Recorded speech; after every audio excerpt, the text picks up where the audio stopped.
Hey, it's Indycar Dad, and although we have to wait another week for the race at Barber, there are some current and former IndyCar drivers in the 12 hours of Sebring this weekend. So let's take a look at that. I'll give you a brief rundown of who's going to be in the race, maybe what we can look forward to from them, and then also how to watch the race. So current drivers in the race: Scott Dixon is in the Meyershank number 60. He's joined in that car by Tom Blomqvist, who was an IndyCar driver, and Colin Brown. So those guys are fast. Also, Alex Palou is in the other Meyershank car, the number 93. He's in there with Ranger Van de Zander and Nick Yaloli, just to throw in three guys whose names are difficult to pronounce. So those guys are in the top class, the GTP class, and they're both driving for Meyershank. So if you're an IndyCar fan, you should be wearing your Meyershank gear this weekend. Kyle Kirkwood is also in the race. He's driving in the GTD class, which is a little slower, GTD Pro. He's in a Lexus. He's driving for Jimmy Vasser's team. So there's some past drivers in the race, and I'll go in order of fame. Colton Herta will be driving the number 40 Cadillac, so he's kind of famous. Callum Ilott will be in the number one. By the way, Colton's in a GTP car, top class. Callum Ilott will be in the number 120 Porsche, which is in the lowest class. Jacob Abel will be in the number 18 LMP2, which is in the middle class.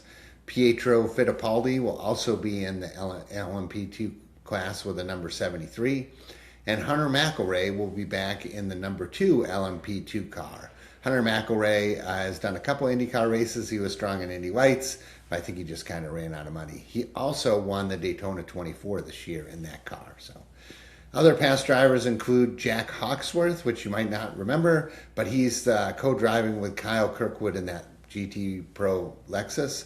Toby Sowery, Tristan Vautier, and Benjamin Peterson will also be out there in cars. So that's the Sebring 12 hours. Here's how to watch it. The Sebring 12 hours the broadcast starts at 10 a.m. on Saturday and goes to 10:30 at night. It is broadcast the whole time on Peacock in the USA. If you're outside of the USA, you can watch it for free.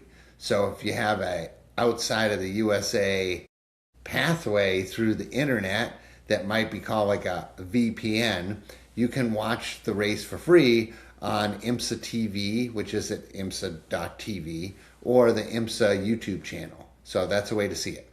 If you don't want to do that, and you don't have a VPN, and you don't have Peacock, the finish of the race will be televised on NBCSN, a channel I do not get.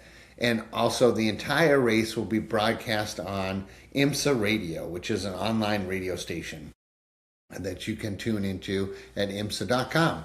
So there you go. There's the 12 hours of Sebring, the IndyCar drivers in the race. It's a fairly exciting race. I like IndyCar more than I like IMSA, but when there's no racing on, I'll be watching it. So there you go. I'm IndyCar Dad. Thanks for following me on all of the podcast networks and YouTube and everywhere else. See ya.